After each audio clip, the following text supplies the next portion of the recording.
මේ වෙලාවේ මම ඩිෆෙන්ඩර් රථයක් පාවිච්චි කරනවා. ඒතර මේ 911 ෆෝෂ් කාර් එකක් පාවිච්චි කරනවා. එනම් මම දැන් හැම වෙලේම සාමාන්‍යයෙන් මම මාස 4-5කට සැරයක් ලංකාවට යනවානේ. ඒ ගියාම යාළුවෝ ගොඩාක් මුණ ගැහෙනවා. පාසල් කාලේ ප්‍රේම සම්බන්ධතාවයක් විශේෂයෙන් මේ මලිදේ පිරිමි ඉස්කෝලේට ගිහිල්ලා එහෙම තිබුණේ නැහැ කියනනම් ඒක බොරුවක්. වර්තමානයේ මොනවද කරන්නේ සහ ඔස්ට්‍රේලියාවට ආපු තැන ඉඳලා දැන් අද වෙනකන් ඒ ගමන්ම ගැන අපි පොඩ්ඩක් කියමු. ඒ ප්‍රධාන මේ ව්‍යාපාර තුන ඒක තමයි තියෙන්නේ. මේ සීකාගෝ, එයාකාගෝ සහ ට්‍රාන්ස්පෝර්ට් කම්පැනි. මම ඊට පස්සේ බැලුවා ඉතින් ඩොලර් 50කට 30කට මහන්සි වෙන්න ඕනේ නැහැ.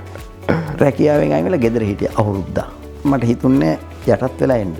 හේතුව අපේ ඔළුවේ තියෙනවා එදා මෙහෙ බැරිුම් නැවත අපව ලංකාවට යනවා. දැන් අදටත් ඒකනේ අපි ඉන්නේ. අපිට බැරි නම් හොඳ රටක් තියෙනවා. සහ මෙල්බර්න් වලටත් මම හිතනවා දැන් අනුර අයියා නැති වුණොත් එහෙම ඒක ලොකු පාඩුවක්.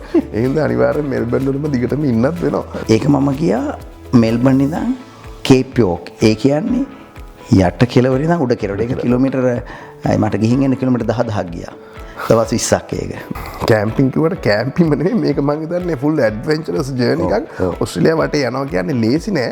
කරීන හරි කියලා කියනවනේ. දැන් මම ඇවිල්ලා අවුරුදු 25න් ආවිල්ලා ඒ කාලේ ගොඩක් මහන්සි වුණා. මං කිව්වා මම එක වෑන් එකක් කරන් ඩ්‍රයිවර් කෙනෙක් වශයෙන් එළෙව්වා. ඒතකොට අද මට වාහන 30ක් තියෙනවා. තව වෙන ව්‍යාපාර තියෙනවා. ඉතින් ඒ වාගේ මේ එන අලුත් අයට මම කියන්නේ ඒ කාලේ ටිකක් හරියට මහන්සි වෙන්න අවංකව. ඊට පස්සේ හරි හොඳ මේ ලයිෆ් එක ඉස්සරහට එනවා.